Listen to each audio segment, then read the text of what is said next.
Bonjour à tous et bienvenue dans ce 15e épisode de notre émission Midnight Cowboys consacrée au cinéma américain. Comme d'habitude, je suis toujours accompagné d'Axel, fidèle acolyte, pour vous Salut. parler aujourd'hui. Salut Axel, pour vous parler aujourd'hui du dernier film de Steven Spielberg, Disclosure Day, qui était très attendu, puisque voilà, Spielberg, décidément très actif sur ces dernières années. Après West Side Story et The Fabelmans, il revient aujourd'hui, avec un film de science-fiction, voilà, sur la question extraterrestre, et sur la révélation, finalement de la présence extraterrestre, sous une intrigue, qui fait penser au récit d'espionnage, au récit d'aventure, des thématiques, qui sont chères finalement à Spielberg, hein, qui ont été, explorées, sous plusieurs aspects, et sous plusieurs films dans sa filmographie. Qu'il s'agisse de Rencontres du troisième type, Minority Report, si on parle de complot, mais notamment d'intrigues politiques aussi, avec des complots. Je pense à des films comme Munich, par exemple. Hem et donc ce Disclosure Day est un film, mine de rien, qui est aussi, assez long puisqu'il dure quand même 2h20. Mais c'est un film qui semble polariser aussi un petit peu, finalement, la critique, et le public, puisque, contrairement à ses derniers films, effectivement, l'accueil du film est plus mitigé, on peut dire ça comme ça. Et on retrouve au casting de Disclosure Day notamment, Emily Blunt, hein, voilà, et on a également, Josh O'Connor Josh O'Connor et Ben Kingsley, sauf si je dis de la merde. et Coman Domingo, Colin Firth, voilà. Pas Ben Kingsley, n'importe quoi, Colin Firth, décidément. Le podcast commence très, très mal, mais bref. En tout cas, on reste sur Colin Firth, sur un acteur britannique qui d'ailleurs, pendant tout le film, je me suis dit, «Ah, cet acteur aurait pu vraiment jouer un Mangeoire dans Harry Potter tellement je trouve qu'il a le flegme, pour jouer un antagoniste dans cette saga». Pour commencer, cet épisode, je vais vous présenter tout de suite un petit peu l'histoire, le synopsis de ce film, même si je l'ai déjà un peu entamé finalement. Alors, déjà le scénario a été écrit par David Koepp, hein. David Koepp qui est un scénariste pour le coup assez présent dans le cinéma américain, qu'on Et retrouve souvent. Je pense très notamment, habitué de Spielberg, notamment. exactement, et il avait scénarisé d'ailleurs un des films dont on a parlé, qu'on a pu chroniquer, hein, dans le cadre de ce podcast qui était, Présence de Steven Soderbergh. Souvenez-vous, si vous nous avez écoutés bien sûr. Et donc ce Ah, scénario, j'espère. voilà, ça consiste, hein, comme je le disais, finalement une histoire autour de la découverte, la divulgation de documents secrets qui tiennent en fait à l'existence d'une forme de vie extraterrestre qui visite la Terre depuis, quelques décennies, et notamment la période, américaine en fait, hein, sous Nixon, qui est visée, dans ce film. Et concrètement, on va suivre un personnage, donc Daniel Kellner, qui est un expert en cybersécurité, qui travaille en fait, hein, pour l'agence Wardex, qui est une agence qui dérobe, plusieurs archives classifiées, qui remontent en fait à un incident. Dans le film, c'est l'incident de Roswell. Et concrètement, il va être, poursuivi avec sa compagne Jane par, cette société Wardex parce que concrètement, le directeur de Wardex, Noah Scanlon, qui est joué par Colin Firth, souhaite le retrouver, hem, parce que, bah, voilà, Daniel et Jane souhaitent révéler, les documents secrets qui finalement tiendraient justement, à révéler, la présence d'extraterrestres, en tout cas la révélation sur une forme de vie extraterrestre. Donc concrètement, dans le film, Daniel serait, éventuellement un lanceur d'alerte puisque voilà, il divulguerait une information privilégiée, qui est sécurisée, qui ne doit pas être révélée et qui compromettrait en fait aussi, le gouvernement américain. Puisqu'on apprend que finalement, cette société Wardex est liée de près ou de loin au gouvernement. À savoir que Daniel est en fait en contact avec, Hugo Wakefield, qui était un ancien de Wardex, qui est devenu membre d'un groupe dissident auquel appartient donc Daniel, qui est opposé aux activités de l'agence. Ce qui fait que voilà, on a en fait un conflit d'intérêts entre, l'agence de Wardex et ce groupe dissident, hein, qui est mené par Hugo Wakefield.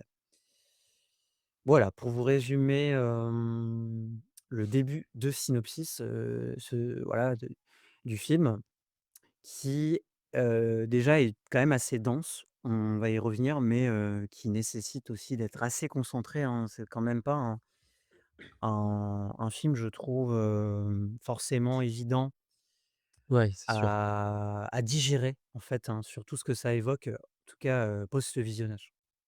Et pour commencer, bah, je te laisse tout de suite la parole, Axel, pour que tu me dises, déjà un peu tes 1ères impressions sur ce film et éventuellement aussi ton rapport à Spielberg, ce Bien que sûr. ça en quoi le film fait écho aussi finalement à ce que Spielberg a pu évoquer déjà dans sa filmo. Ouais, ouais, bah, alors, ça va être, je vais essayer de faire, court et concis, hein, parce que parler de Spielberg, mine de rien, c'est toujours un peu tarte à la crème dans le sens où, c'est un cinéaste, qui a été tellement, ancré non seulement dans l'histoire du cinéma, mais aussi dans la pop culture aujourd'hui. C'est devenu quelqu'un, un peu un homme cinéma, qu'on cite à tout bout de champ et enfin, qui a été personnellement hyper important pour moi parce que, bah, quand j'étais gosse, moi, c'est les premiers films que m'ont montré mes parents, c'est certains Spielberg, ça va être E.T., ça va être, Indiana Jones, tous ces films-là, des années 80, hein, j'ai envie de dire. Du Les Dents de la Mer, j'ai dû le voir, un petit peu plus tard quand même. Mais, enfin bref, c'est quelqu'un qui a été hyper important dans ma cinéphilie, qui continue à l'être dans le sens où je n'ai pas du tout le même regard sur son cinéma, qu'avant, évidemment parce que, bah, on prend de l'âge, on mûrit un petit peu et cetera et contrairement à certains pour qui, Spielberg, c'est devenu un peu un repoussoir, moi au contraire, je trouve que, j'ai certes un nouveau regard sur sa filmographie, sur son cinéma, mais qui me conforte dans l'idée que j'aime beaucoup, son cinéma, même si je peux avoir, certaines réticences, et notamment celui-ci. Alors, c'est très compliqué, comment dire, Spielberg parce que dans un certain sens, moi je ces 2 derniers films, West Side Story et The Fabelmans, moi je trouve que c'est bizarrement, j'ai l'impression que depuis les années 2010 et surtout les années 2020, Spielberg fait ses premiers films adultes alors qu'il a déjà, passé 70 ans et donc c'est assez particulier parce que il a déjà, quasiment 80 ans, si je dis pas de bêtises, je sais plus exactement Ouais, et je crois mais qu'il a un tout petit peu plus de 80 ans, ouais. ouais, c'est ça. Donc ouais, c'est quelqu'un qui a fait aujourd'hui, c'est son 35e film, hein, si je dis pas de bêtises, donc ça fait beaucoup aussi. Hem Et là, Disclosure Day, bah, moi, quand je vais le voir, j'ai une certaine attente, non pas grâce aux bandes annonces, parce que les bandes annonces, bah, non seulement vendaient assez mal le film, mais en plus, bah, je trouve que enfin, je savais pas du tout où je mettais les pieds avec les bandes annonces, alors ça peut être une qualité. Mais j'allais le voir parce que c'était Spielberg et parce que c'était un retour à la science-fiction et que même si il avait déjà fait des films avec des extraterrestres, hein, parce que c'est son 4e film avec des extraterrestres, hein, donc après Rencontre du troisième type, E.T. et La Guerre des mondes. La Guerre des mondes que je tiens pour un des plus grands films de Spielberg, un de ses plus importants, surtout au moment où ça sort, post 11 septembre et cetera. C'était le moment où il était en prise avec son pays, dans le contemporain de son pays. Donc j'avais quand même, un certain horizon d'attente, en plus, d'autant plus que c'est un film où ça fait longtemps que Spielberg a pas fait ça, un film qui se déroule, dans, le monde contemporain.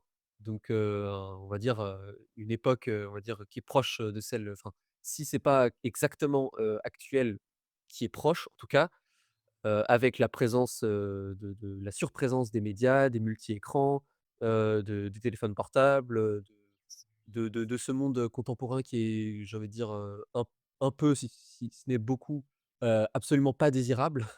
Donc heu, donc voilà, enfin bref, j'avais un certain horizon d'attente par rapport à tout ça et alors il y a certaines choses que je trouve encore qui sont, assez belles dans le film, mais malheureusement, c'est noyé dans beaucoup de choses qui ne vont pas, des personnages que je trouve, assez creux, voire vides, ce qui est franchement, un truc, qui me déçoit sévèrement quand, son dernier film, c'est The Fabelmans et que, bon, après c'était autobiographique et tout, ça n'a rien à voir.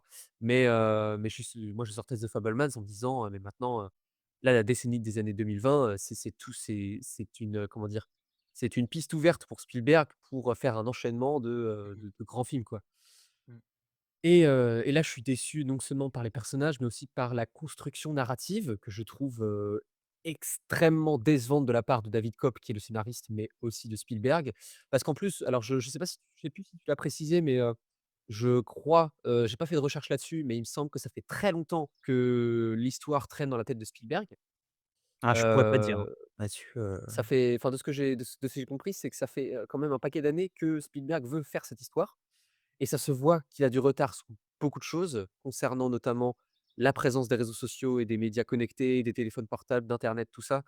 C'est quand même con quand même que pendant tout le film, Spielberg, alors je pense qu'à mon avis c'est souhaité, c'est vraiment voulu qu'il y ait aucun, filmage des écrans des téléphones portables et tout avant la fin, avant la toute fin où là, il y a un sens et une présence de ces objets-là, de ces techniques-là. Enfin, pour moi, Spielberg, voilà, a beaucoup de retard là-dessus, sur les personnages, la construction narrative que je trouve, très décevante et même dans la mise en scène, je trouve qu'il y a des choses alors Spielberg, on sait que c'est par moments assez grossier dans la mise en scène, très souvent, mais là, c'est de l'ordre, par moments, désolé de le dire, mais c'est presque nanardesque, quoi. Donc je suis très déçu, Mmh. de tous ces points de vue-là. Il y a des choses qui restent, notamment, je vais le dire, je vais l'aborder directement maintenant comme ça, je pense qu'on pourra en parler juste après, parce que tu m'avais Bien dit en sûr. off que tu y avais pensé aussi, qu'il y a des choses intéressantes et notamment quand, alors on va spoiler, hein, dans ce podcast, hein, je préviens tout de suite, Comme d'habitude ceux qui n'ont d'ailleurs. pas vu le film, Donc voilà comme d'habitude. Notamment que en fait, dès le début du film, on sait qu'il y a des extraterrestres. On le sait. En tant que spectateur, c'est non seulement on s'en doute, mais très vite, c'est quasiment avéré que les extraterrestres existent et qu'ils sont bien là depuis un certain temps. Hem et à un moment donné, il y a un plan, moi, que je trouve, bah, c'est un des plans que je retiens du film. C'est, un plan où en fait, Jane, donc la compagne de Daniel, dans le film. Daniel, c'est le personnage de Josh O'Connor, hein, c'est ça? Il s'appelle Daniel, hein? ouais, tout à fait. Ouais, c'est ça. Donc sa compagne, Jane, à un moment donné, qui est un personnage assez particulier dans le film, on en reviendra. Daniel doit révéler à sa compagne, en fait, ce qui se passe et pourquoi ils sont poursuivis, qu'est-ce qui se passe, il y a des extraterrestres ou pas? Qu'est-ce que tu me racontes et tout? Et donc Josh O'Connor révèle ce truc-là à sa compagne et la caméra fait un truc que je trouve, alors c'est pareil, c'est assez grossier dans la mise en scène, mais qui est un truc assez intéressant, c'est que, on est un plan qui est, enfin le plan, est un plan plutôt rapproché derrière l'ordinateur qui va du coup révéler, la vérité à Jane et la caméra, fait un bond pour aller Oui. devant, l'écran et hem et donc là, c'est un plan assez en plus, j'ai envie de dire, c'est un mouvement d'appareil assez complexe pour nous filmer l'écran et pour nous filmer quoi? Des extraterrestres qui sont, des presque présentés comme des cadavres, dans des fossés que, la société, a priori, je sais plus comment elle s'appelle, mais que «l'armée» entre Wardex, tu veux guillemets, dire? voilà, enfin Wardex, récupère, va faire des expériences dessus ou va, tout simplement, les torturer et cetera. Et quand on voit ce genre d'images, qui en plus sont des images en noir et blanc, parce que ça date des années 40, Mmh. rappellent évidemment, heu, les documents qui filmaient la récupération des cadavres des juifs dans les camps d'extermination à l'époque de la Shoah. Et à mon avis, enfin, on pense directement à ça, notamment quand on connaît Spielberg, qu'il est juif, qu'il a un rapport du coup extrêmement, fort à cet événement-là et qu'il fait la liste de Schindler, il a fait tout ça et cetera. Enfin bref. Ouais. Ça, c'est des choses que je trouve très intéressantes et qui arrivent de manière ponctuelle dans le film, enfin de manière ponctuée, qui arrivent à plusieurs instants. Parce que c'est pas le seul moment où on voit ces extraterrestres torturés. Ça, c'est un truc qui m'a beaucoup intéressé, dans l'œuvre de non seulement à reconduire dans l'œuvre de Steven Spielberg, mais aussi à voir dans ce film-là. Mais malheureusement, c'est noyé dans une construction narrative qui pèche, qui vraiment pèche beaucoup parce que enfin, c'est j'ai envie de dire, c'est très simple, hein, comme, structure narrative à la base, mais ça pèche par les personnages qui sont des coquilles vides, qui sont parfois mal interprétés, hein. Moi, Colin Firth, j'ai beaucoup de mal dans le film avec non seulement avec son personnage, mais aussi avec son interprétation. On y reviendra aussi. Mais bon, voilà. Donc je vais m'arrêter là pour te laisser la parole parce que là je parle beaucoup, j'ai pas envie de faire un monologue. Mais voilà, il y a des choses qui sont intéressantes, mais malheureusement, c'est noyé dans enfin trop de défauts, je trouve. Ouais, mais globalement, je te rejoins pas mal, c'est vrai que Spielberg, j'aime beaucoup son cinéma. C'est vrai que ça c'est un cinéma avec lequel j'ai énormément grandi, je pense qu'il y a parmi les premiers films que j'ai vus, certains se retrouvent, parmi, ceux de Spielberg, hein, tu mentionnais, voilà, des films comme Jurassic Park, bon, j peut-être pas Jurassic Park, mais Non, je le mentionnais les pas, mais oui, oui, évidemment. Oui, mais oui. voilà, tout ce qui est Indiana Jones et cetera, c'est des films qui comptent énormément pour moi. E.T. aussi d'ailleurs. E.T. qui est un film avec lequel, en fait, plus le temps passe et plus j'apprécie E.T. et Indiana Jones presque, à ce niveau-là aussi. Donc pour moi, Spielberg parfois il est un peu, je vais pas dire sous-estimé, mais disons que, voilà, c'est un peu trop souvent, je trouve, résumé à un cinéma candide, naïf et pas forcément, très pertinent aujourd'hui. En tout cas, c'est un regard, plus adulte. Alors que, pour moi, ça reste, un cinéma qui rappelle, au contraire, tout ce qu'il y a de plus classique, en fait, dans le cinéma américain et je pense à Capra. Mais on l'avait encore évoqué, hein, d'ailleurs au podcast, ouais, en tout cas à l'épisode précédent. Mais des cinéastes comme John Ford ou même, Bien sûr.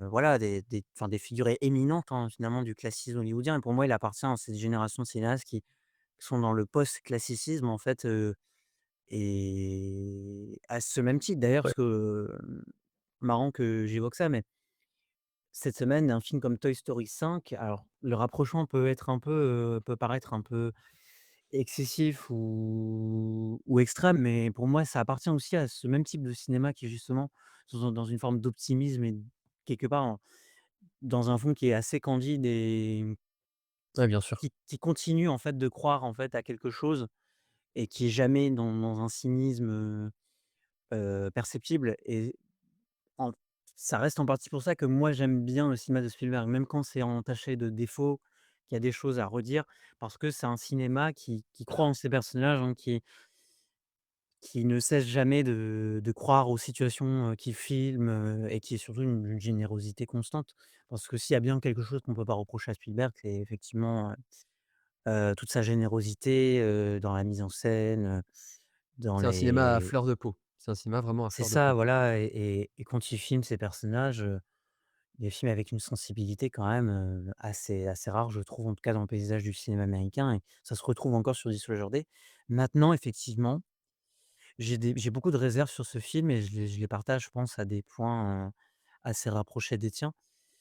En partie parce que déjà, je trouve que le film est un peu surchargé, hein. Le film dure quand même 2h20, mais il est surchargé, je trouve, par le nombre de péripéties qui s'inscrivent dans la narration.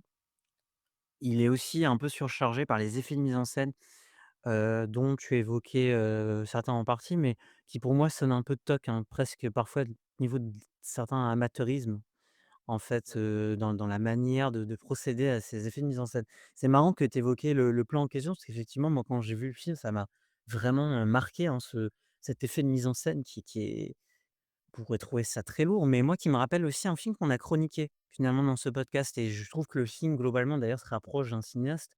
Moi, je pense à Shyamalan Ah oui, oui. et c'est vrai qu'on avait évoqué Phénomène, mais dans Phénomène, il y a aussi des effets de mise en scène, parfois, qui sont assez putassiers, assez grossiers, mais dans Phénomène, je trouve que ça passe, parfois bien parce que pour moi, Phénomène n'est pas un film qui se prend au premier degré. Au contraire, on est dans la comédie noire assumée. Mmh. Mais, disons qu'il y a des effets de mise en scène qui vont insister sur une idée, sur un élément du cadre et il y a de ça, je trouve, dans ce Disclosure Day et y compris donc sur cette première révélation, hein, sur la forme de vie extraterrestre dont tu faisais mention. Hem Et alors tout de suite pour revenir aussi sur ce que tu dis par rapport, à la question juive, c'est vrai que ça traverse toute la filmographie de Spielberg. Moi, j'y pensais déjà parce que du coup, j'ai revu Rencontre du troisième type avant Disclosure Day, hein, je l'ai revu la veille et je trouvais qu'à la fin notamment, quand finalement on a le retour des soldats, la l finalement voilà la mise en parallèle, hein, des extraterrestres qui sortent avec les enfants. Moi, franchement l'impression quand je vois ces images, y compris à la fin de Rencontre du troisième type, de voir des enfants déportés, hein. Parce qu'en plus de ça, c'est on a des extraterrestres adultes, mais on a surtout des extraterrestres enfants et je trouve que le fait qu'on ait des extraterrestres enfants en dit long aussi. Parce que Ouais. c'est pas uniquement des extraterrestres sous la forme la plus classique qu'on connaît. Il y a des enfants, mais il y a aussi des adultes et donc il y a une, si tu veux, il y a une lignée qui s'observe. Moi, c'est ça, en fait, Mmh. quand je vois ces images-là, j'ai l'impression de voir une lignée finalement, qui se retrouve, ici, hein, dans Disclosure Day, qui s'est fait probablement anéantir, qui voilà, a subi plein de violences. Mais quand je vois une lignée, le rapprochement avec Spielberg, la question juive, en plus, comme tu dis, ça se passe dans les années 40, des opérations secrètes, une forme de milice, hein, quasiment, hein, Ah voilà, bah, complètement. une milice secrète. Ben, oui, on pense à la Shoah et d'autant plus que, contrairement à Rencontre du troisième type, là, on met en évidence les sévices. On met quand même largement en évidence les tortures. Ah bah, c'est oui, c'est plus que oui, c'est presque grossier, mais d'une certaine manière, c'est assez efficace, hein, parce que du coup, Ouais. tu as mal pour Mmh. eux et tu te dis, enfin, c'est presque tu pitié, quoi. Mmh Donc mh. oui, oui, complètement. Et c'est abordé très vite dans le film finalement, c'est cette question des violences parce que, on nous révèle la présence de vie extraterrestre, mais on nous révèle aussi les mauvais traitements qui leur sont infligés. Parce que dans Ouais. cette première vidéo, finalement, on voit que grosso modo, il y a des expériences qui sont faites, sur les corps extraterrestres et que, bah, voilà, les extraterrestres souffrent. Alors après, c'est vrai, on pourrait dire, finalement, un peu à la manière de Cheval de Guerre, hein, d'ailleurs, que, ben, c'est des choses qu'on a déjà vues avec le mauvais traitement infligé, finalement aux Film que je trouve, animaux, magnifique personnellement, Cheval de guerre, j'aime beaucoup ce film. Ouais, moi j'ai plus de réserve que toi, mais en tout cas, Ouais, j'aime déjà bien comment est-ce qu'on filme la souffrance, hein, sur le corps des animaux. ouais. Mais, ouais, en tout cas, moi j'ai bien aimé effectivement tout cet aspect-là, même si bon, pour moi ça reste quand même, bah, disons que je vais pas dire que c'est pas développé, mais voilà, ça c'est un aspect du film, donc c'est pas forcément Ouais, c'est le c'est cœur noyé central du film, dans quoi. trop de trucs qui sont, vraiment enfin, c'est vraiment dommage parce que moi je trouve que c'est ça en plus, à un moment donné, je me suis demandé si, au final, ça allait pas être ça la question principale du film, et que ça allait, peut-être, entre guillemets «rester en sous-texte» ou je sais pas quoi, mais je me suis posé cette question-là et malheureusement, enfin, la fin, que tout le monde dit: «Ouais, c'est incroyable et tout», moi je suis désolé mais c'est enfin, alors, quand je suis sorti de la salle, je savais pas quoi en penser, mais plus j'y repense, plus je me dis: «Bah, ouais, c'est assez raté, quoi». Enfin, franchement, c'est pour moi, c'est assez Mmh. raté parce qu'en fait, on nous révèle le truc à la fin, parce que la révélation finalement, parce que Disclosure Day, c'est ça, c'est le jour de la révélation. Bien sûr. Mmh. Hem, donc on nous révèle ça, à la fin et je trouve qu'il fait trop durer le suspense de la révélation, alors qu'en fait, on le sait. On le sait, tu n'as pas besoin de faire durer autant de temps, ce truc-là. Alors oui, Ouais, c'est la croyance et cetera, qui enfin, c'est la thématique, mais bah, on a déjà vu ça en mieux et puis Rencontre du troisième enfin, tu dans parlais de Rencontre du l'absolu, troisième type. Rencontre du troisième type, je suis désolé, hein, mais le final de Rencontre du troisième type, c'est à 100 000 lieues du final de Disclosure Day, hein, alors qu'on oui, parle je suis aussi d'une d'accord, hein. révélation Mmh. d'extraterrestres. Enfin, je veux dire, il y a pas photo, hein.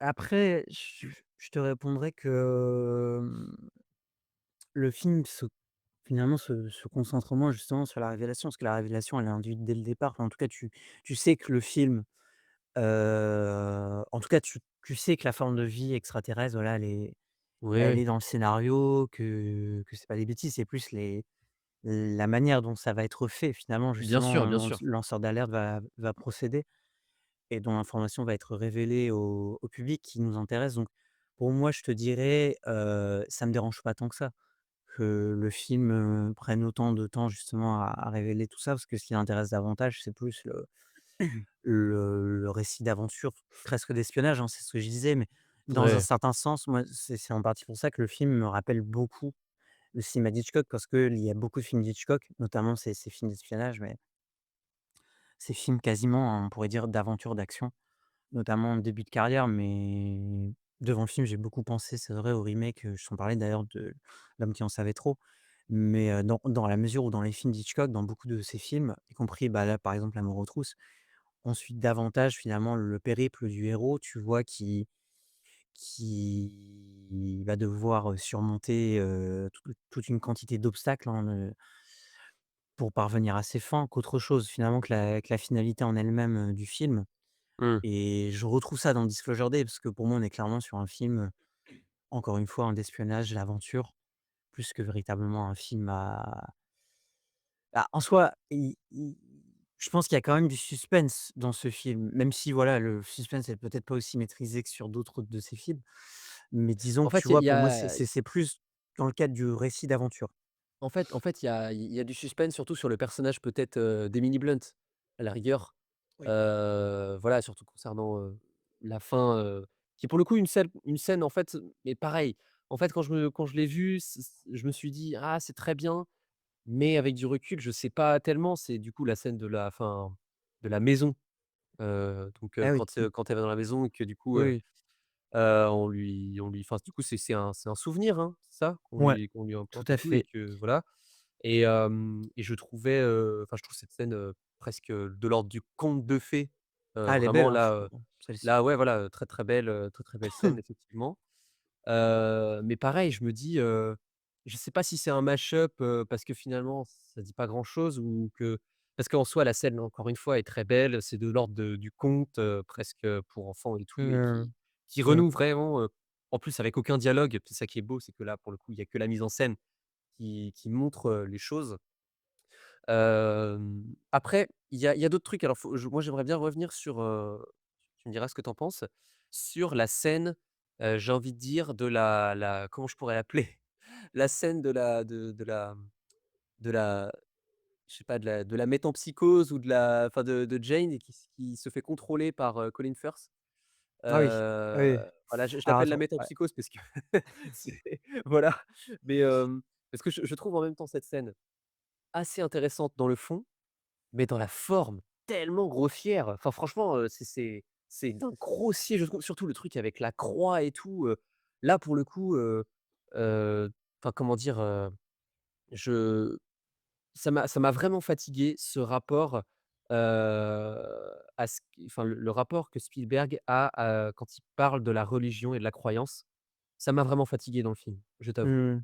Ah, Heu, voilà. c'est vrai que c'est un peu dommage parce que, typiquement, si on fait le lien, par exemple, avec The Fabelmans qui évoquait un petit peu le lien avec la religion, mais plus par rapport au tu sais, à la jeune fille dont le personnage est amoureux, parce que je crois qu'elle est pareil, elle est vraiment dans une éducation, très, enfin, très stricte, hein, Bah, mais sauf que ouais, c'était ouais. tourné sur le ton de l'humour, et au détour de quelques En scènes. fait en fait, de ce que j'ai compris, elle était nonne, avant et en fait, elle n'est plus nonne, mais elle n'a pas perdu, la foi quand même, tu vois? Enfin, de ce que j'ai Oui, oui, oui, compris, c'est ça, ouais. voilà. Ouais, dans ce cadre-là, ouais.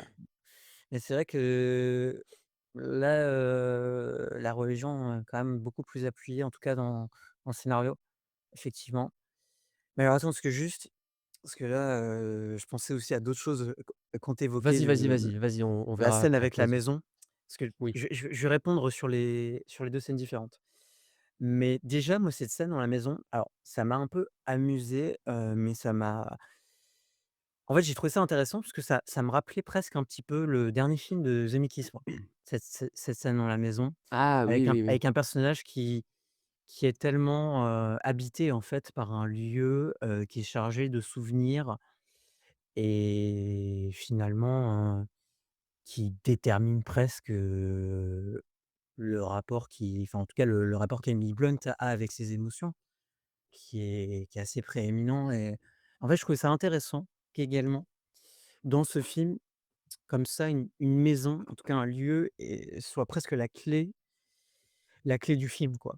C'est-à-dire, Ce qui est souvent le cas chez Spielberg, hein, la maison, le foyer ouais, en tout à fait, général, ouais. c'est ça et non, c'est vrai que je trouvais ça assez intéressant et moi, ça me rappelait pas mal aussi, intelligence artificielle parce que dans l'intelligence artificielle, finalement, la famille, est «la clé» entre guillemets, du personnage, en fait, de l'humanoïde, hein, dont les émotions dépendent et là, je trouve qu'on retrouve un peu ce rapport-là et tu parlais du conte de fées, mais le conte de fées là qui est plus qu'explicite et aussi qui pour moi fait écho à l'intelligence artificielle. Bon là, c'est pas Pinocchio, c'est La Belle au bois dormant, il me semble avec la musique, hein, quand elle était plus jeune. Mais tu retrouves vraiment tout ce rapport en fait, fantaisiste, mais d'échappatoire, en fait, au personnage qui, je trouve, est Mmh. assez émouvant, en tout cas au détour de cette scène. Même si, je trouve que ça tombe peut-être un peu comme un cheveu sur la soupe parce que, dans le film, je vais pas dire que c'était pas présent avant, mais bah, ça restait quand même assez peu souligné, quoi. Enfin, tout ce rapport Ouais. justement au conte de fées, et c'est dommage, hein, enfin, en vérité, si, un petit peu quand même, parce que c'est vrai que, je crois qu'au bout de 30 ou 40 minutes, le personnage de Josh O'Connor voit des biches, non, voit plutôt des cerfs, pardon. Dessert, ouais, Ouais, dessert. Bah, quand ils voit des arrivent dans cerfs, la maison de campagne, et qu'en fait, c'est ça, il y ouais. a plein de cerfs, qui sont, à la vitre, Mais en fait, disons qu'on a qu'une scène, en fait, finalement, pour faire le rapprochement. C'est un peu ça que je trouve dommage. En fait, j'ai l'impression que c'est Ouais. tellement décousu que du coup, ben, on se Mais en fait, on raccroche a avec le peu d'éléments qu'on a, quoi. oui, Donc, exactement, mais on a presque l'impression qu'en fait, tout le long du film, Spielberg revisite, sa filmographie sans pour autant qu'il y ait vraiment de lien, je trouve, parce qu'à mon avis, il se dit peut-être que les Spielbergiens, reconnaîtront, les choses et tout et cetera et que pour le coup, en fait, il y a comment dire? Il y a plus de vrais liens qui sous-tend, tous les thèmes, toutes les belles le peu de belles scènes qu'il peut y avoir et cetera et je trouve que c'est à son discrédit parce que, bah, en fait, le film tient pas. Le film il est intéressant théoriquement, mais il y a rien et encore théoriquement, bon, mais il y a rien qui tient l'ensemble, en ouais, fait, véritablement. C'est ça le problème.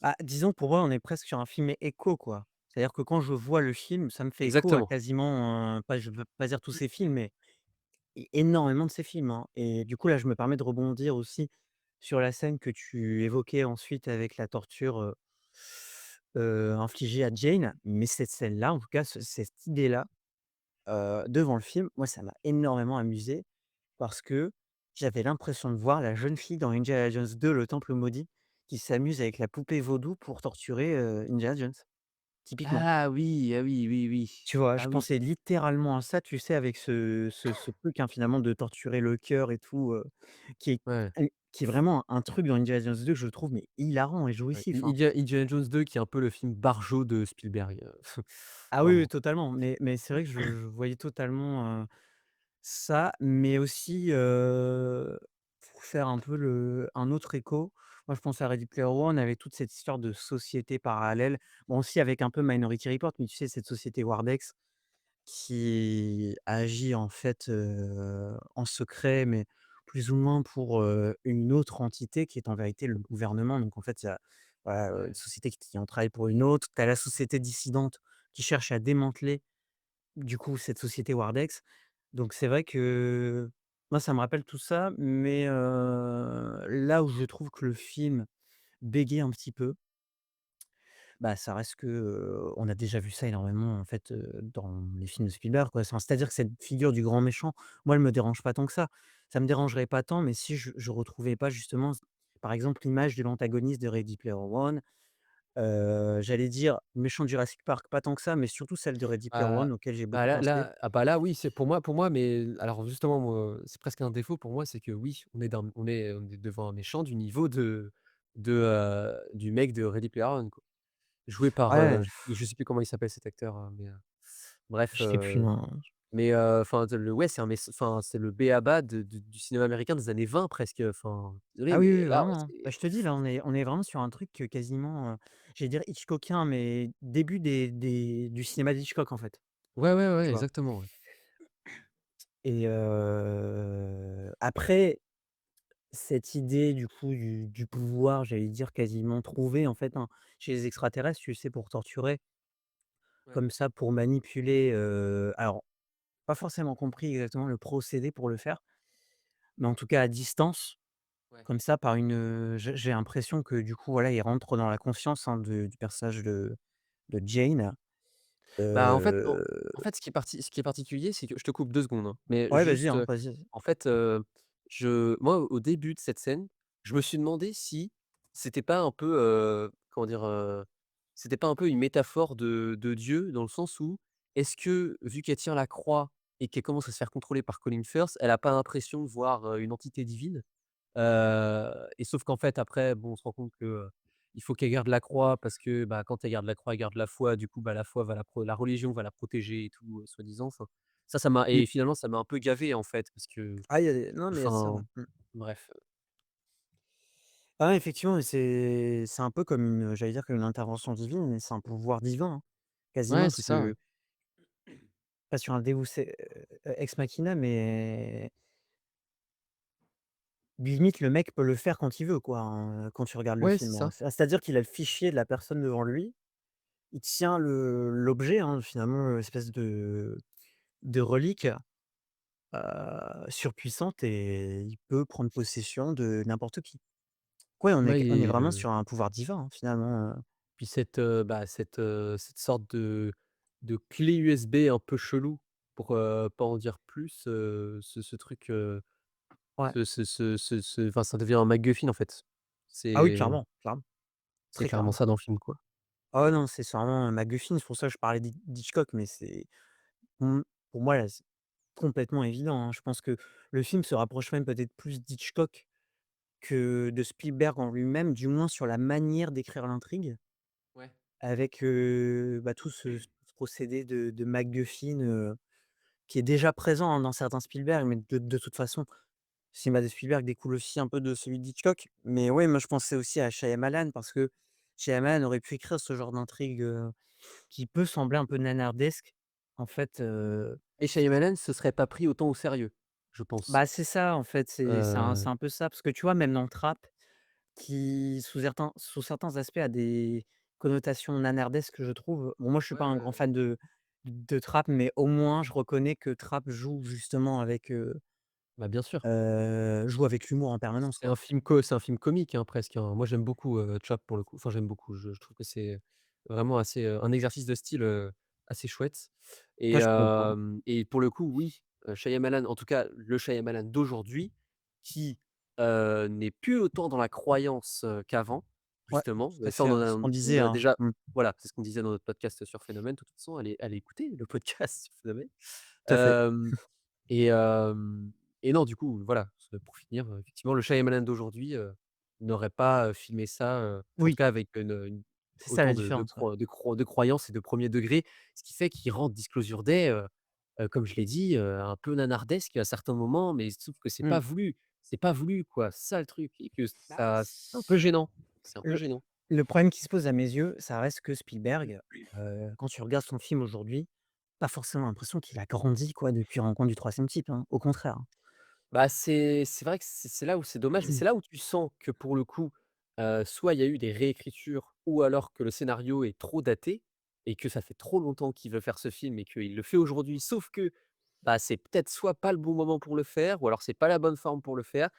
Mais le problème, c'est que c'est pas un mec de 70 ou 80 ans qui va réussir à filmer le contemporain, Mmh. aujourd'hui. Voilà, à Bah, part si c'est ouais. Michael Mann qui le fait.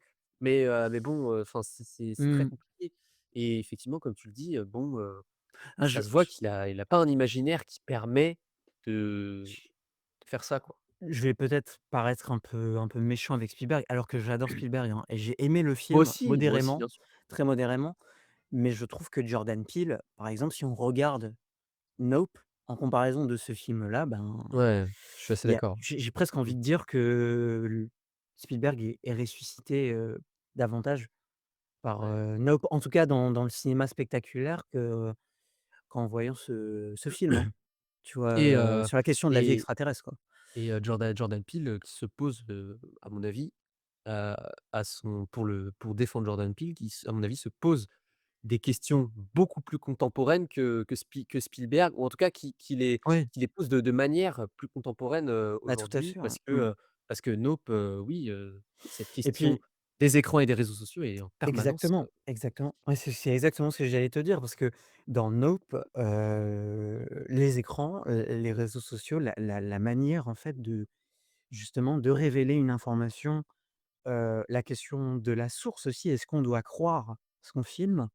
Est-ce que ce qu'on filme est la réalité? Et inversement, ouais, finalement, est-ce que ce qui est perceptible visuellement dans la réalité peut tout à fait bien se retranscrire à travers le cinéma, à travers les écrans. Tout ça se pose dans Nope, mais Bien ça sûr. se pose quasiment pas dans Disclosure Day, je trouve. Ouais, ouais, ouais. Ça se pose quasiment pas. Alors même que dans Nope, on est dans un décorum très westernien, on est coupé, de l'urbanité et cetera, tu vois? C'est ça qui est Oui, paradoxal, on pourrait, ouais, dire voilà. parce que Nope travaille justement cette opposition finalement entre, la vieille Amérique, les débuts du cinéma, j'allais dire presque la confrontation du western avec la science-fiction, avec les genres, postmodernes, si je peux te dire, voilà, Ouais. qui mêlent en quelque sorte plusieurs sous-genres entre eux.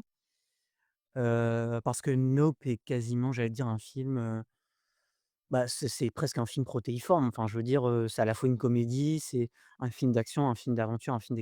Mais d'extraterrestre. comme l'étaient les précédents films de Jordan Peele. Tout à fait, oui, oui. Ouais, voilà, et justement, moi, c'est toute cette question finalement, du vieux cinéma qui est-ce que le vieux cinéma est capable de s'inscrire aujourd'hui, dans un autre genre? Est-ce qu'on peut filmer aussi la vie extraterrestre d'une autre manière que celle dont on a l'habitude de voir? Parce que finalement, moi, ce que je trouve aussi intéressant dans Nope, c'est que, les extraterrestres sont présents également depuis le début du film. En tout cas, quasiment depuis le début du film, exactement comme dans Disclosure Day. Il y a pas de suspense sur le fait qu'il y ait une vie qui est un élément étranger. C'est là dès le début. Mais comme ça l'était, par exemple, dans La Guerre des mondes. Sauf que La Guerre des mondes, la différence, c'est que La Guerre des mondes, je trouvais que ça avait quand même des échos, Ah bah un peu plus quand même, j'avais dit c'est moderne en fait, par rapport à ce qui se bah, passait à non mais l'époque, bien tu sûr, vois? mais de toute façon la guerre des mondes, mais toi après je parlerai de la guerre des mondes plus tard parce que ça sera mon je spoil, hein, mais ça sera mon coup de cœur, visionnage, enfin revisionnage. Ouais. Mais ouais, la guerre des mondes est enfin, à mon sens, bien plus, réussie là-dessus. Mais ouais, du coup, c'est vrai que ce rapprochement avec Nope, tu vois, je l'avais pas senti au premier abord, mais là, quand on en parle, c'est vrai que c'est presque 2 films qu'on pourrait mettre en parallèle, je Mmh. pense. Donc ouais, Bah, ouais, mmh, complètement.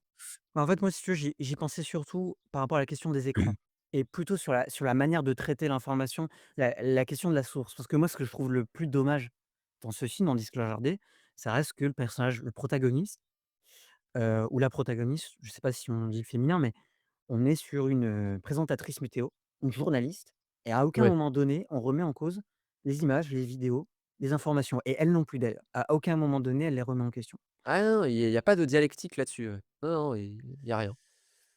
Alors même que la fin du film porte justement sur, la révélation, et le titre même du film, c'est la révélation d'une information, quoi. C'est le jour de la Complètement, révélation. ouais, ouais. Alors le jour de la révélation, on le met en parallèle avec Dieu, ça on l'a déjà évoqué, et à ce moment-là, on considère que, on est sur une information tellement divine, en fait, qui est presque un message de Dieu, qu'elle s'impose à tout le monde. Mais dans ce cas-là, ben, ça rend pas la lecture, je trouve, plus intéressante. Pour moi, il aurait fallu quand même un peu nuancer ça, quoi.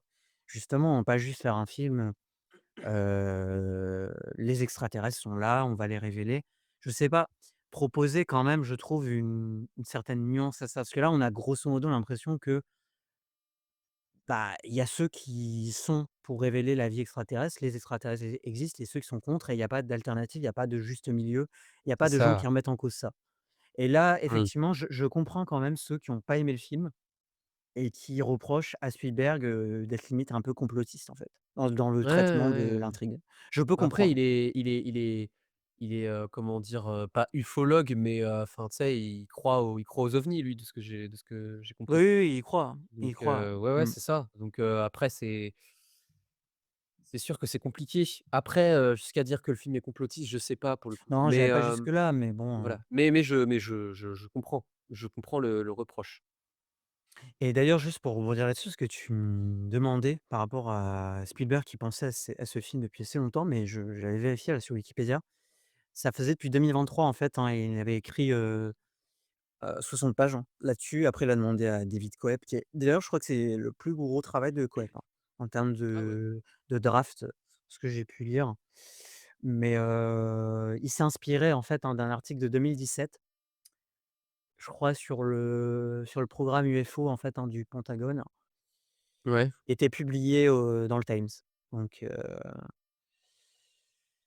ouais, d'accord. OK. voilà, voilà, mais comme tu dis, hein, il avait déjà travaillé aussi avec David Koepp, sur plusieurs de ses films, donc c'était Ouais, pas c'est une ça, première pour ouais, ouais. lui. Après, moi je souligne quand même que les scènes d'action sont quand même assez impressionnantes. En tout cas, moi j'ai beaucoup aimé les scènes d'action. Bah, en fait, là, je trouve que enfin, scène d'action, moi, en fait, il y a une en fait, il y a une scène d'action qui m'a déçu et l'autre qui m'a plutôt, plu, même si, encore une fois, que j'ai revu La Guerre des mondes pas longtemps avant, le truc, c'est que Oui, mmh. pour moi, Ah, il y c'est a de pas photo, l'ordre, ouais. Mmh. enfin, je veux dire, je vais être méchant, mais c'est de l'ordre du pipi de chat, hein, comparé à ce que fait La Guerre des mondes. Mais le truc, c'est que, alors moi, j'ai été déçu de la scène d'action, la scène de poursuite en voiture, le début de la scène de poursuite en voiture, quand Josh O'Connor, comprend qu'ils sont arrivés à la maison de campagne, que lui, il est sorti, je sais plus pourquoi d'ailleurs, il est sorti de la maison, il est au milieu de la plaine là et en fait, il les voit arriver et il vole une voiture, à ce moment-là. Et ce moment-là, en fait, est un peu, comment dire? Un peu bizarre parce que c'est pareil, ça m'a étonné de Spielberg pour le coup. Et là, je vais reprendre les propos de, Rafik Djoumi, je crois qu'il disait ça dans le podcast Capture Mag. Ils ont sorti leur podcast sur, Disclosure Day, du coup. Et il disait un truc, que je trouve, assez vrai, c'est que, normalement Spielberg, la virtuosité, chez Spielberg, elle peut paraître parfois grossière, mais en général, elle est toujours au service de quelque chose. Et là, à un moment donné, Spielberg fait un plan séquence pour, montrer Josh O'Connor qui rentre dans la bagnole, et en fait, Spielberg fait le tour de la bagnole avec le plan séquence. Oui. Sauf que, il n'avait pas à faire enfin, il y avait pas besoin de faire le tour de la bagnole. Il aurait pu suivre juste Josh O'Connor de son côté de la bagnole pour, ensuite rentrer la caméra par cet intérieur-là et cetera. Mais non, il fait le tour de la bagnole. Alors je sais pas pourquoi, je sais pas, moi même et en fait quand Rafik dit ça dans le podcast, ça peut paraître être un détail, mais moi j'ai ressenti la même chose, en fait, quand j'ai vu le film. Je me suis dit: «Mais attends, ça alors c'est virtuose, OK, mais là, pour le coup, enfin, je sais pas, j'ai trouvé ce plan hyper bizarre et pour moi, ça arrive à plusieurs moments dans le film, ce truc-là, où, et je reviens à ce que je disais au début, là, vraiment, la mise en scène me paraît hyper grossière, quoi. Alors que certains diront que chez Spielberg, c'est souvent ça et tout, au bout de 45 minutes, ça devient lourdingue. Mais là, je trouvais vraiment que c'était criant, quoi. Par contre, la scène du train que beaucoup évoquent. Effectivement, là, pour le coup, on est devant une excellente scène d'action. Là, vraiment, Ouais, la scène joli, avec hein. le train, Mmh. très impressionnante, spatialisation au cordeau, c'est lisible, on sait impeccable, enfin, on sait où on est à chaque fois. En plus, là, pour le coup, on suit 2 personnages qui sont peut-être les 2 seuls personnages auxquels on est attaché dans le film ou en tout cas à qui on avec qui on éprouve de l'empathie ou avec qui on est intéressé. Donc c'est intéressant et puis là, pour le coup, oui, je sentais pas la mise en scène, prenait le dessus. C'était presque invisible, Ouais. alors même que c'était spectaculaire. Donc là, vraiment la scène avec le train est très, très réussie, avec cet accrochage de voiture, improbable, mais qui marche, hein, vraiment. Ah oui, Donc mmh. heu, donc ouais, ouais, c'est très très impressionnante cette scène. Mmh. Non, franchement, j'ai bien aimé cette scène-là aussi. Après, sur la scène de poursuite, j'avoue l'avoir, bien appréciée également. Heu, Ça m'a presque un peu rappelé, moi, la scène de poursuite d'Indiana Jones 3, vers la fin, en fait, avec Indiana Jones et Docteur Jones, hein, avec son père. Tu sais, Ouais. avec sa petite, moto là, particulière, scène que j'adore, hein. Mais,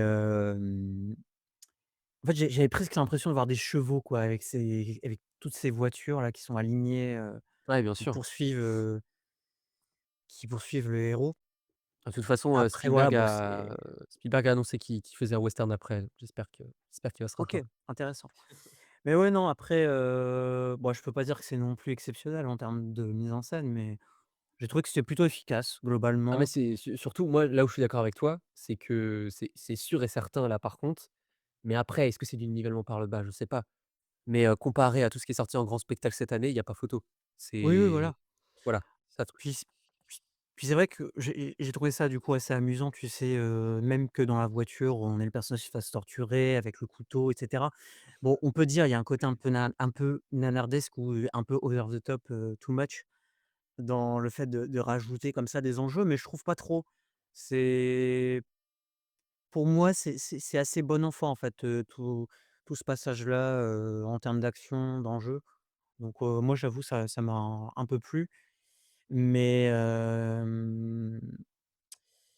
après, je vais pas mentir, c'est sûr que si on compare par exemple à Indiana Jones, même à Tintin, hein, sur les scènes de poursuite, ben, pour moi il y a pas photo, quoi.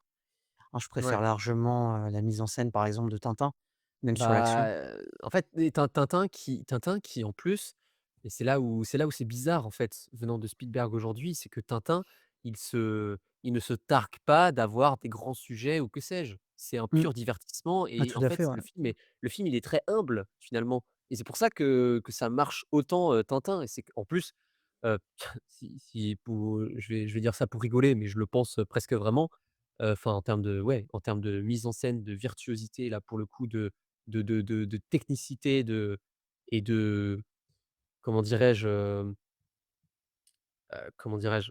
De ouais, de parce que Spielberg reste un metteur en scène hors pair, c'est complètement dingue, Tintin. Enfin, je veux dire tous les plans de ce film, c'est un casse-tête pas possible. Genre vraiment, Ah oui, si oui, le oui, c'est nu vrai, ouais. si Mmh. le numérique est fait pour quelque chose, si le numérique était fait pour quelque chose au cinéma, c'est pour que Spielberg fasse Tintin. Genre Ouais, vraiment, je suis d'accord avec toi, ouais. c'est ça. Moi, sous réserve avec Tintin, bon après je fais un aparté, mais ce serait que je retrouve pas exactement le charme que je trouve quand je lis les BD, mais c'est parce que je suis fan de Tintin aussi OK. et j'ai Ouais, beaucoup tu lu très les BD. attaché à la BD. Ouais. C'est ça et du coup, c'est vrai qu'il y a des fois où je sors un peu du truc, mais par contre, en termes de mise en scène et d'adaptation, je trouve que le film est quand même, super intéressant et très efficace surtout donc, Tintin, si vous l'avez pas vu ou si vous voulez vous y replonger, n'hésitez pas, hein, franchement, très bon film. Mais, Exactement. moi j'aimerais peut-être qu'on évoque peut-être un dernier point, à part si tu as d'autres choses, bon dé Non, non, non, vas-y, je t'écoute, vas-y. alors ouais, j'ai peut-être 2 choses aussi avec lesquelles j'aimerais bien discuter avec toi. Alors déjà la première, parce que tu l'avais un peu évoqué sur les personnages un peu creux. Moi je pense à certaines scènes du film que je trouve un peu longues pour pas grand chose et là je vais notamment parler des scènes entre Emily Blunt et son copain, du coup. Ouais. Pour certaines dont j'avoue, j'ai pas trop compris pourquoi est-ce que Spielberg faisait durer aussi longtemps les scènes. Je pense notamment à celle, tu sais, où, bah, grosso modo, en fait, je crois que c'est un téléphone non, attends, c'est pas un téléphone, jetable, mais en tout cas, c'est le téléphone d'Emily Blunt. Il faut l'écraser parce que sinon, en gros, ils peuvent être tracés, hein, on peut retrouver leur localisation et genre, il y a 2-3 minutes du film qui sont consacrées uniquement, bon, j'exagère peut-être, hein, 1 ou 2 minutes, mais consacrées uniquement à Emily Blunt qui doit écraser le téléphone. Enfin, plutôt le copain d'Emily Blunt qui doit écraser le téléphone avec sa voiture. Il galère, elle écrasait, elle le replace et du coup, il l'écrase. Mais en fait, ça je trouve c'est presque un peu, là, pour moi, c'est totalement nanardesque, hein. Tu Ouais, vois? Ça ouais, ouais. ça sort de nulle part, Ça marche enfin, je pas, sais ça pas. marche pas. Non, mais ça C'est marche pas, ouais, c'est même pas drôle, en fait ouais, ouais, exactement. Bah, mais et il y a plein de scènes comme ça, hein, je trouve, hein. Il y a plein de scènes ouais, comme ça et celle-là, c'est un exemple criant où en fait, tu sens que je sais pas si Spielberg le sait ou le sait pas, mais en fait, je pense qu'il se pique de faire de l'humour un peu à certains moments, mais alors, moi, il y a un truc quand même qui m'a fait rigoler, c'est Emily Blunt qui sait parler toutes les langues. Ça, pour le coup, c'est un ressort oui. comique que Oui, j'ai ça, bien c'est aimé. vrai que c'est plutôt drôle, ouais, Ça, c'est effectivement. plutôt drôle, mais hormis ça, bah, j'ai pas enfin, j'étais plutôt enfin, avec le recul, un peu gêné devant certaines scènes. Puis je sais pas toi, Donc mais la scène d'intro du personnage d'Emily Blunt, alors autant celle sur le plateau de télé, je la trouve, plutôt réussie et je comprends toutes les intentions. En tout cas, je comprends les intentions, mais alors celle d'intro du personnage avec son copain, je la trouve quand même très longue. Pas grand chose, hein, tu sais, jusqu'au moment où elle voit l'oiseau et cetera. bah, en fait, c'est là où normalement on est censé, comment dire? En fait, c'est le moment un peu cliché, de Spielberg et la quotidienneté qu'il arrive à filmer. Parce que Spielberg, c'est aussi un cinéaste du quotidien. C'est quelqu'un qui a arrivé à filmer, le quotidien d'une famille, le quotidien d'un couple, le quotidien, de je sais pas, de gamins, et en fait, moi, à chaque fois, je compare enfin, à chaque fois, j'ai pensé à la scène au tout début, enfin, au tout de vraiment aux 10-15 premières minutes de La Guerre des mondes. qui sont mais C'est vrai, ouais, genre effectivement. 10 fois plus efficaces et déchirantes, que ce début effectivement, de comment dire? De présentation d'Emily Blunt avec son copain et son copain qui n'a strictement aucun intérêt. Vraiment aucun intérêt. Enfin genre ce Ah, personnage, il n'existe pas pour moi, hein, ce c'est personnage. ouais, enfin, c'est un peu un comic relief, hein, je trouve en film, finalement. Bah, en fait, peut-être, hein, mais moi je l'ai pas senti comme ça. Enfin, je sais pas. Je sais J'ai pas trop trouvé que quoi c'est en penser, hein, ouais. C'est, c'est ça. peu Il y a pas grand particulier, chose à en penser parce que le personnage même, enfin même en tant que comic relief, Spielberg a fait beaucoup mieux, quoi. Enfin, je veux ah oui, dire, oui, mmh. 2001 dans Indiana Jones, ça peut Ah être un oui, comic oui, relief, mais le c'est personnage largement est mieux, ouais. hyper, touchant. Enfin, je veux dire, c'est trop Ah bien. oui, génial, hein, Alors génial. que là et pourtant, Indiana Jones 2, beaucoup, le critiquent parce qu'effectivement, c'est un peu un film barjot qui est raciste, misogyne et tout ce que tu veux, mais enfin, je Ah veux ça dire, va, il est pas raciste, je trouve, hein, mais bah, en fait, je pense qu'à revoir aujourd'hui, c'est que c'est un peu compliqué. bah, Je trouve que en sur fait, le certains trucs, oui, c'est un non, mais peu c'est vrai qu'il y a des gros stéréotypes et des clichés, ouais, ça c'est sûr. voilà, c'est ça, mais après, le truc, c'est que je trouve qu'il est beaucoup plus Après c'est un peu bizarrement, pulp, hein, c'est ah oui, exactement, mais c'est un totalement un pulp mais bizarrement, ce film-là, tu vois, qui est un peu le film Barjo, est beaucoup plus, subtil et je trouve, subversif que, enfin, il devient subversif du coup, alors que, Disclosure Day, se pique de trucs, sur le complotisme et sur, la révélation dans un monde contemporain. Qu'est-ce qui se passe aujourd'hui et cetera, le peuple qui veut savoir la vérité, alors qu'au final, c'est bidon, quoi. Enfin, je veux dire, c'est tout ça pour un truc ah, bidon. Et c'est ça qui après déçoit un peu, tu vois?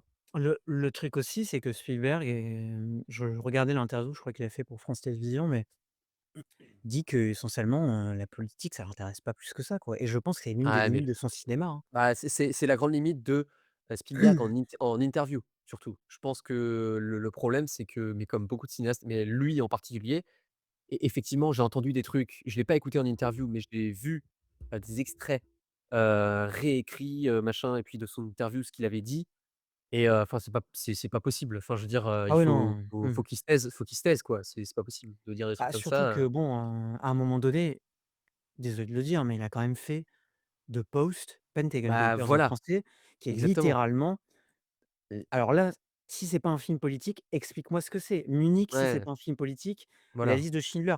À un moment donné, de toute façon, le cinéma est politique. Moi, je vais le dire et Bien sûr. désolé, ceux qui écoutent le podcast, ils sont pas d'accord, mais tous les films transparissent, Bien sûr. font en tout cas, laissent transparaître quelque chose de politique. Que ce Ouais, bien soit sûr. et on peut dire socialement, mais socialement, c'est aussi politique. Donc à un Ouais. moment donné, non, non, ton film frérot, il est bien politique, surtout quand tu Mmh. évoques explicitement Nixon. On pense au scandale du Watergate, on pense à des trucs, tu fais référence Évidemment. aux années 40, bah, voilà, il y a plein d'idées qui nous viennent en Puis tête, hein, sur lui-même les pour milices, quelqu'un et cetera. pour quelqu'un qui alors je sais, alors peut-être qu'il le voit pas dans cette optique-là, mais pour quelqu'un, heu, sur qui, le cinéma de John Ford est un peu la pierre de Rosette et qu'en plus, il arrête pas de répéter qu'avant de tourner un film, il regarde plusieurs films de John Ford pour s'éduquer. Bon, Oui, si voilà, la non mais politique c'est pas ton non mais enfin je veux dire, revois, Vers sa destinée, revois, je sais pas, enfin, dire, à un moment donné, mais mmh, c'est là où c'est mmh, dommage et je dis ça en adorant le cinéma de Spielberg, hein, mais moi je aussi, hein, reprécise. mmh. En adorant le cinéma de Spielberg, en ayant, enfin en ayant vu, plusieurs fois La Guerre des mondes, Jurassic Park, c'est un de mes films préférés, c'est le film que j'ai vu le plus de fois dans ma vie. Jurassic Park est plus politique que son dernier film, hein, vraiment. Enfin je veux dire, Ah oui, oui, oui, il y a bah, même pas photo. en fait, le Donc truc, c'est que Jurassic Park, peut-être qu'il attaque pas un gouvernement ou quelque chose peut-être d'extrêmement structuré à son époque, mais il attaque du moins une idée centrale qu'on comprend et qui est complètement, décloisonnée, progressivement dans le film, qui est le capitalisme, qui est l'industrialisation, ah bien sûr la machine capitaliste. Donc finalement ça et dit quelque chose, surtout que c'est dans les années 80. Dans les années exact, 80, bah, 90, c'est 80 la tu parles de quel 90 film? pardon, Oui, oui, Jurassic je Park, me ouais. disais. Et dans les années 90 pardon, mais en tout cas, voilà, c'est la société de consommation, mais en vrai, même dans Rencontre du troisième type, il y a la société de consommation qui transparaît, à chaque plan, hein. Ouais, complètement. Ben non, mais en plus, enfin, tu cette, c'est pareil, là, dans Disclosure Day, ça c'est trop grossier, cette question du regard qui est parce que Spielberg a toujours au fond pas, à mon avis, le centre de son œuvre, si je devais déceler un sillon, c'est vraiment la question du regard à chaque fois. Mais le regard, il est politique aussi et dans Jurassic Park, le regard qui est en même temps, de temps en temps, émerveillé, puis effrayé, puis ambigu et cetera, sur les personnages et sur, les dinosaures, c'est quelque chose de politique aussi et le truc, Ah c'est oui, qu'il le oui. fait Mmh. de manière bien plus subtile et bien plus, Bah, convaincante et efficace dans Jurassic Park, beaucoup plus, enfin c'est mieux quoi, enfin il y a même moi pas je trouve photo sur que même sur ces films d'aventure quoi. C'est ça qui est fou. je trouve que dans Jurassic Park et on est déjà un peu évoqué en off, quand on parlait de Ready Player One et des réserves qu'on a sur Ready Player One entre, Ready Player One et notamment Jurassic Park. C'est que dans Jurassic Park, il y a une dialectique, entre, finalement la machine, hein, donc le capitalisme et l'imaginaire, le rapport aussi à la fantaisie, à ce qui nous touche et finalement la dialectique elle est celle-ci, c'est à quel moment la machine s'empare complètement de l'imagination, de finalement ce qui a trait le plus au cinéma de Spielberg, hein, c'est-à-dire, l'imaginaire, le rêve. À quel moment la machine s'en empare et détruit tout? Ouais, bien sûr. Je trouve que c'est ça aussi le truc de Jurassic Park et pour moi, c'est peut-être le film où il exploite le mieux toute Ouais. cette idée. Bon, peut-être parce que le capitalisme n'est pas non plus dans tous ces films, parce que quelque part, le cinéma de Spielberg embrasse quand même un peu aussi, cette machine, hein, Ah quand il fait mais Ready Player bien One, sûr, il l'embrasse un peu. mais oui, bien sûr, mais ça c'est comme beaucoup je pense de enfin je veux dire, enfin je veux dire même, un mec comme Verhoeven ou, un mec comme James Cameron, c'est pareil, c'est des mecs qui à mon avis qui c'est des mecs en fait, après c'est aussi leur force, c'est qu'ils agissent, dans des super sociétés, des super productions et tout, mais que finalement, Oui, oui, oui. Mmh. ils peuvent raconter des choses intimes aussi, et Spielberg est un parfait Mmh. exemple, pour ça. On l'a beaucoup enfin, il a beaucoup subi des critiques, quand il est apparu dans les années 70 et 80, vraiment de manière populaire. Dans le sens, enfin, c'était, le retour à un cinéma candide, naïf et tout. Enfin bon, Rencontre du troisième type, c'est quand même un père qui abandonne, son foyer. Enfin, je veux dire, Oui, oui, oui. voilà. Donc, c'est plus subtil que ça, je Après, pense. il y a de la fantaisie, même dans Rencontre du troisième type, mais c'est l'ADN de son cinéma, hein. C'est un Bien cinéma, sûr. comme on le disait au début, qui est un oui, qui a une grande part de Dont naïveté, mais ça fait aussi son charme. et la dont la naïveté est consubstantielle de son cinéma, tu vois? Mmh. C'est ça. Donc, Et il était pas le seul à l'époque, hein. ah On bien sûr, évoquait bien sûr. Zemeckis, Zemeckis c'est dans la même lignée, hein. Ah ouais, totalement. Bah, Zemeckis, c'est aussi un cinéaste de la croyance, par exemple. Mmh. Donc, ouais, ouais. Mais Zemeckis, je pense est peut-être un peut-être qu'il expérimente en fait, c'est marrant, mais à mon avis, il y aurait cette trinité-là où genre Zemeckis est celui qui expérimente, Spielberg est celui qui sait utiliser ces expérimentations-là et James Cameron, lui, carrément invente des nouvelles expérimentations, tu vois? Ouais. Je Heu, voilà. je rajouterais peut-être aussi Joe Dante un peu dans l'équation, tu vois? Et Jordan, c'est un peu le sale gosse, hein, dans tout ça. Ouais. C'est mais moi je enfin j'adore, hein, Jordan, il y a pas de souci. Oui, oui. Mmh. Voilà, après, Et puis il y a le meilleur qui est George Miller, mais ça, voilà. en tout cas, ouais. En termes de registre spectaculaire, c'est vrai que je préfère, aujourd'hui, George Miller, en tout cas sur ses derniers films, que ce que peut proposer Spielberg, par exemple avec Ready Player One ou ce film, hein, Disclosure aujourd'hui. Mais Ouais, bref. ouais, plutôt, ouais. Et aussi, du coup, je voulais évoquer, ce sera peut-être le dernier point parce qu'on commence à ça commence à faire un peu long. La scène, bah, du coup, la conclusion du film, mais là, je pense plutôt, à la présence de l'extraterrestre. Parce qu'on parlait du film écho. Pour moi, le film, en fait, j'aime le film avant tout, je pense qu'il fait écho à plein de choses que j'aime dans le cinéma de Spielberg, mais la fin en elle-même avec le personnage extraterrestre, du coup, qui est révélé, et qui donne un message, en fait, hein, dans la langue extraterrestre que d'ailleurs seul le personnage de Josh O'Connor comprend parce que finalement lui, il a été élu pour comprendre alors que Emily Blunt, Ouais, elle, c'est ça. finalement, dispose d'autres pouvoirs. Mais il dit, «Écoutons» à la fin. Donc là, on est sur le message empathique, hein, propre à Spielberg et cetera. Mais donc toute cette scène, bah, devant je pense à E.T. Et c'est en partie pour ça que ça crée un peu chez moi de l'émotion. Parce que je retrouve, voilà, cette forme sensible de l'extraterrestre qui est le reflet finalement, le miroir, d'une humanité pas perdue, mais d'une humanité, exacerbée. En fait, l'extraterrestre qui incarne cette humanité exacerbée et j'avoue qu'elle crée un peu chez moi de l'émotion. Même si c'est peut-être un peu maladroit dans la manière de le ramener. Moi, j'ai bien aimé en partie pour ça aussi, hein, je pense à E.T., en tout cas la Ouais, conclusion d'E.T., tu vois? Sur ouais, la bien la sûr. la enfin sur la manière de rapprocher, l'humanité à l'extraterrestre, ouais. Ah oui, je vois ce que tu veux dire. Ouais, ouais. Ouais, moi, je sais pas si cette fin a je sais pas si cette fin a marché sur moi. Je sais qu'il y a, comment dirais-je? La musique est superbe par contre. Ça, c'est un truc, Ah on oui, en a pas parlé, superbe, mais ouais. John Williams est encore au rendez-vous, Il hein. assure, hein. Mmh. Il est plus de 90 ans, le pépère, il est toujours là. Mais, ouais, la musique, je trouve, porte assez bien le truc. Après, ouais, moi, je sais pas si c'est pas que j'y ai pas cru, mais, en fait, tout le reste du film m'a pas aidé Ouais. à ressentir, de l'émotion, en fait, face à cette fin. Mmh. Donc voilà. Mmh. Ah, je pense que ce qui t'a le plus, marqué finalement, peut-être, ce que tu as le plus apprécié, ce que tu m'as dit et je te rejoins en partie, ça reste l'évocation, hein, des camps, comme tu disais. En tout Ouais, cas, ouais, le c'est pas vraiment forcément l'évocation, mais en tout cas ce qu'on peut y voir, hein, sur les oui, archives, quoi. parce que pour le coup, je trouvais que c'était, pas forcément neuf, mais en tout cas que je m'y attendais pas, à ce truc-là. Je m'y Ouais. attendais pas et du coup, voir que Spielberg évoque encore un truc qui est très personnel en plus, en son fort intérieur, je pense parce qu'il est juif et cetera. Enfin bref, on est déjà revenu là-dessus. Je pense que c'est un truc qui m'a beaucoup étonné et du coup beaucoup plu, et rassuré dans le fait qu'il y a encore, il y a encore des trucs à peut-être à creuser là-dessus. Même si bon, Mmh. ouais, le tout truc de la religion par contre, ouais, c'est bon quoi.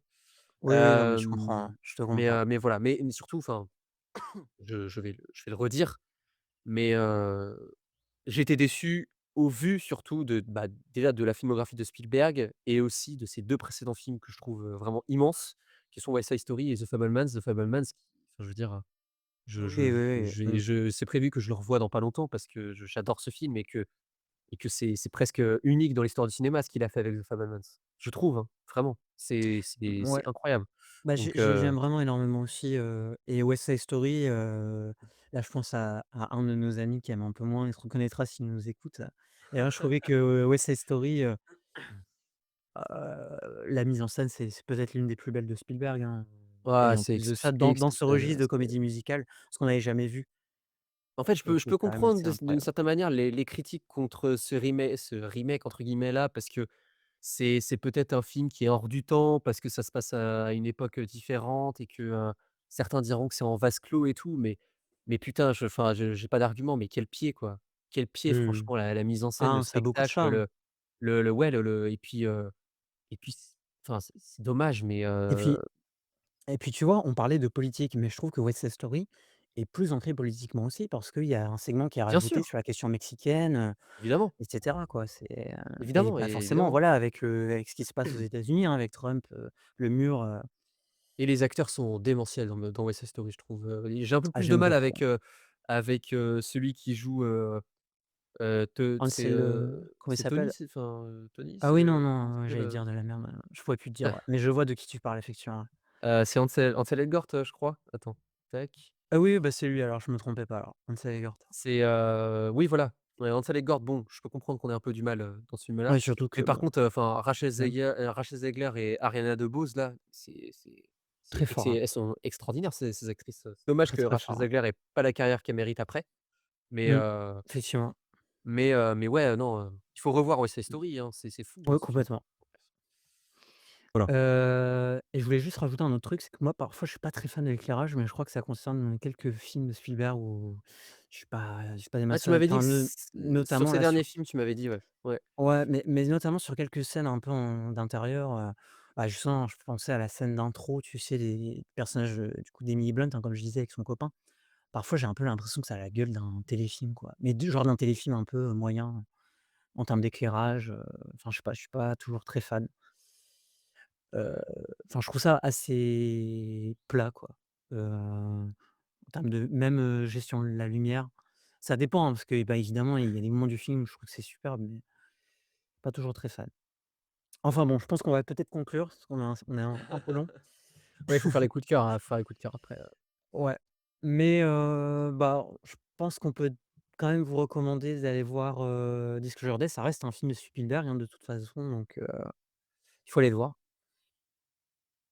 Exactement. Oui, oui, faut faites votre propre avis parce qu'il y a toujours, même dans un film moins bon de Spielberg, il y a des choses brillantes à piocher. Donc voilà. Oui, puis je pense qu'on a malgré tout passé un bon moment. En tout cas, moi, ça a été mon cas, hein. J'ai vraiment pris mon pied. En plus, j'avais pas vu, beaucoup de films au cinéma en tout cas avant ça. Le dernier film que j'avais vu, c'était The Mandalorian et Grogu, donc autant vous dire que ça m'a purgé quand même Ah un petit peu. c'est oui, c'est pas la même chose, effectivement. Voilà, donc n'hésitez pas à aller voir Disclosure Day et on peut passer désormais aux recommandations.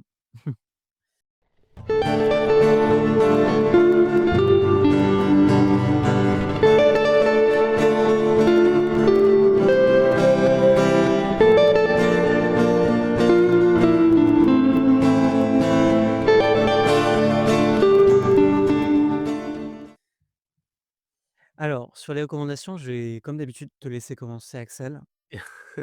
Pour Et que tu trouves puis, celui que tu vas dire, c'est ça? non, pour le coup, j'ai Même déjà le pas? film en tête, mais bon, Ah tu l'as, OK d'accord, OK. voilà. Bah écoute, oui, bah, je vais reparler de Spielberg du coup. On va dire que c'est l'émission spéciale Spielberg, hein. Donc donc non, j'ai revu, avant du coup, d'aller voir Disclosure Day, enfin je me suis déjà j'ai rattrapé un peu les derniers films de Spielberg qui me restaient, que j'avais jamais vus, dont Amistad, qui est très chiant, Le Bon Gros Géant, qui est très chiant aussi. Enfin bref, c'est pas toujours marrant, hein. Mais par contre, j'ai revu, parce que j'avais envie de le revoir, parce que pour le coup, je l'ai présenté au cinéma où je bosse, parce qu'on faisait une rétrospective de Spielberg, au cinoche où je bosse et j'avais l'occasion de présenter certains films du coup, dont La Guerre des mondes, que j'ai revu, ça faisait pas mal de temps que je l'avais pas, revu et non, je trouve que, bah, c'est, un de ses films les plus importants, point. C'est, en fait, ce qui a fait bizarre de le revoir avant Disclosure Day et d'avoir vu Disclosure Day après, c'est que, je je me suis dit: «Putain, enfin, quand il arrive à ce niveau de virtuosité et de être en prise pour le coup avec son pays à ce point-là, il est quand même fort, quoi». Franchement, il est quand même Oui, fort oui, oui.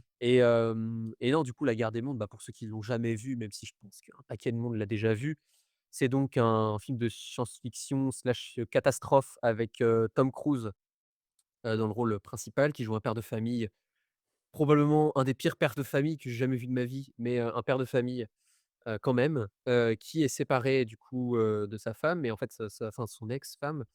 Son ex-femme arrive un jour, devant chez lui et lui propose, enfin lui demande de garder ses enfants, de garder les enfants. Donc c'est des enfants que Tom Cruise, enfin Tom Cruise a un rapport particulier avec ces enfants-là puisque en fait il soupçonne qu'il a pas été assez présent comme père et cetera, bref. Donc c'est une fille et un garçon. Et donc voilà, le film commence dans cette espèce de quotidienneté que c'est très bien filmé Spielberg et on comprend en 5-10 minutes vraiment, on a compris tous les enjeux, de parentalité et de parents à enfants entre Tom Cruise et les 2 enfants. On a tout compris en 5-10 minutes, il est très, très fort là-dessus Spielberg et au bout d'un moment arrivent les extraterrestres et sauf que là, contrairement à Rencontre du troisième type et E.T., l'extraterrestre n'est plus gentil, mais l'extraterrestre est méchant. Les extraterrestres sont méchants et c'est un de ses films les plus importants. Pourquoi? Parce que, et je trouve il faudrait le revoir aujourd'hui, sur 2 points clés, je dirais. Le premier, c'est évidemment le traumatisme du 11 septembre, qui a traumatisé, je pense, bon nombre de cinéastes, y compris Spielberg et heu et en fait, la manière dont arrivent les extraterrestres, avec leurs tripodes, heu, en renversant certains bâtiments, certains véhicules et y compris une église au tout début, sous forme de tour et que c'est peut-être un des plans les plus significatifs, qui représente un petit peu, je pense, qui fait écho au 11 septembre. 2e exemple que je citerai par rapport au 11 septembre, qui m'a beaucoup fait rire en revoyant le film. Je sais pas si tu te souviens William, mais c'est quand la petite fille ils essaient de fuir en voiture et la petite fille arrête pas de crier à l'arrière et elle demande à son père: «Mais c'est les terroristes?» Voilà, c'est assez, à mon avis, c'est pas Oui, c'est anodin. vrai ça. Mmh. Voilà, donc enfin bref, faut le voir sous cet angle-là et c'est absolument passionnant. Et le 2e point clé intéressant à mon avis, c'est que, c'est peut-être, le film le plus inquiétant de Spielberg pour moi. Il y a des séquences proches, du film d'horreur, Ah oui. clairement. Mmh. Des séquences proches de l'horreur, surtout, bah, tout le segment dans le sous-sol Mmh. qui est, je trouve, Ah, c'est de l'horreur pure, hein, pour moi. un des trucs les plus hallucinants, qu'ait filmé Spielberg, je trouve. C'est extraordinaire. C'est parce qu'en plus ça s'arrête plus, enfin, il y a, le personnage de, c'est Tim Robbins, je crois, qui est là?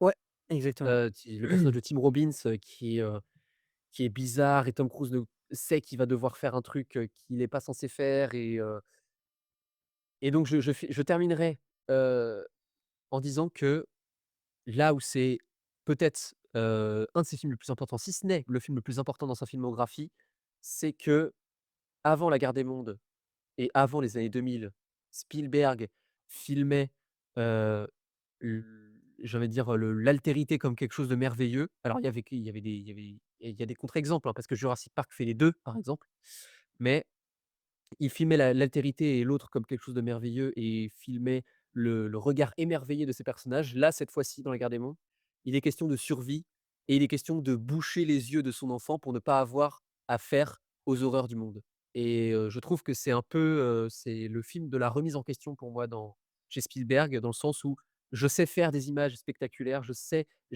faire des trucs que personne ne sait faire, je sais créer l'émerveillement du spectateur, mais il faut quand même que je questionne ce que là, j'arrive à un âge où il faut que je questionne ce que je suis en train de faire et je me rends compte que ce spectaculaire-là que je sais faire est absolument monstrueux et il faut absolument que je remette en question ce truc-là parce que c'est dangereux, pour, les personnages que je filme et c'est un truc que je trouve vraiment, vraiment hyper prégnant dans La Guerre des mondes.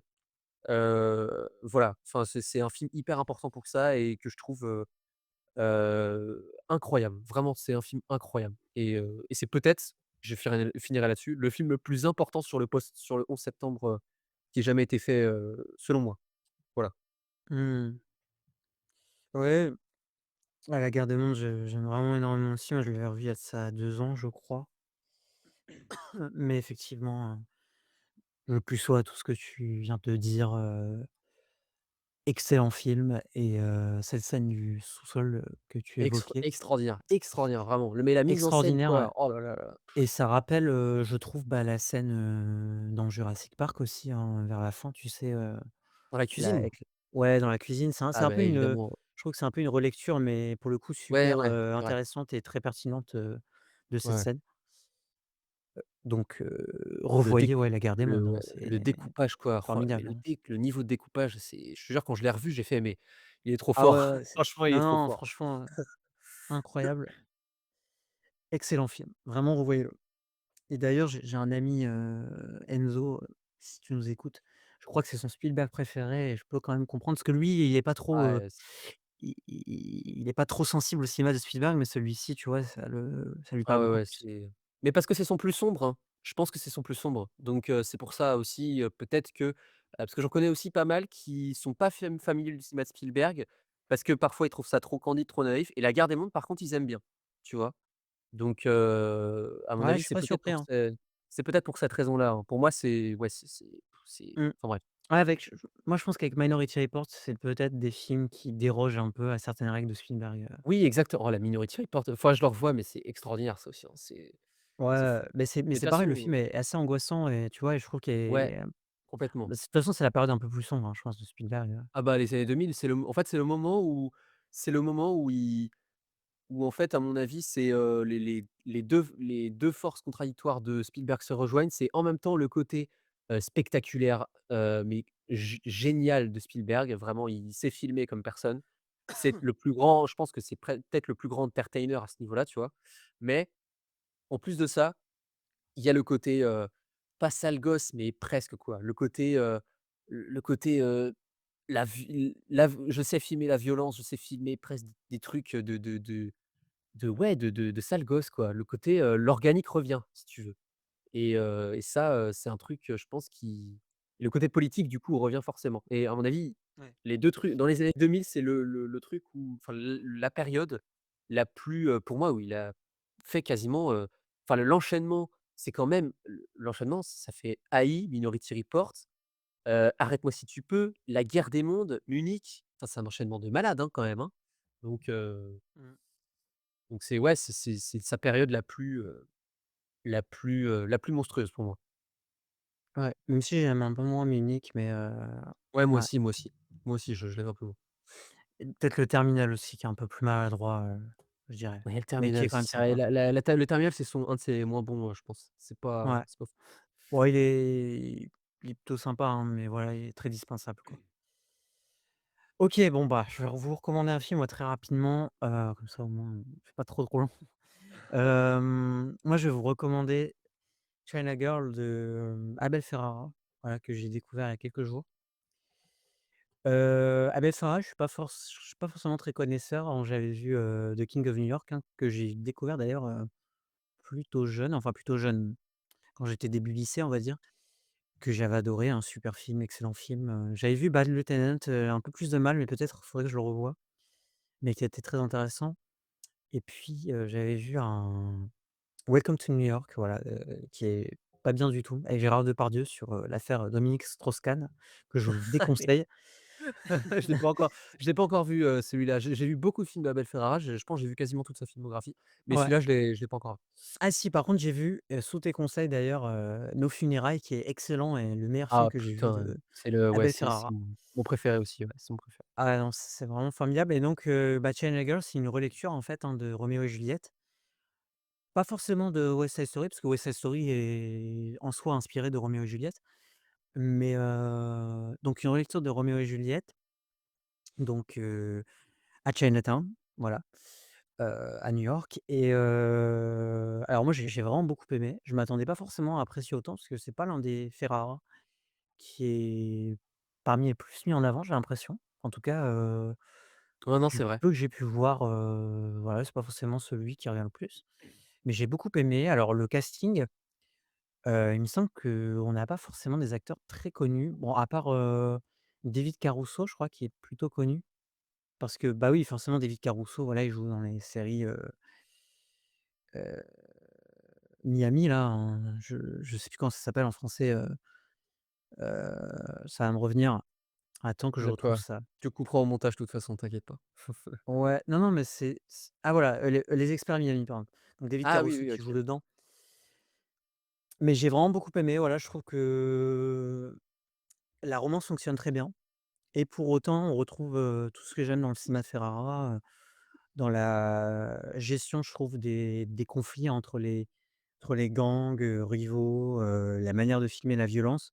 Je trouve qu'à ce titre, la fin, sans trop spoiler, mais la fin qui est sanglante est quand même assez marquante et assez difficile, hein, quand même, voir enfin, je veux dire, je sais plus si c'est un fusil à pompe, mais la scène on en voit on en voit quand même pas mal. La photo est Ouais, ouais. super. Enfin, pour moi, de toute façon, Ferrara, il y a toujours des idées formelles, de fou.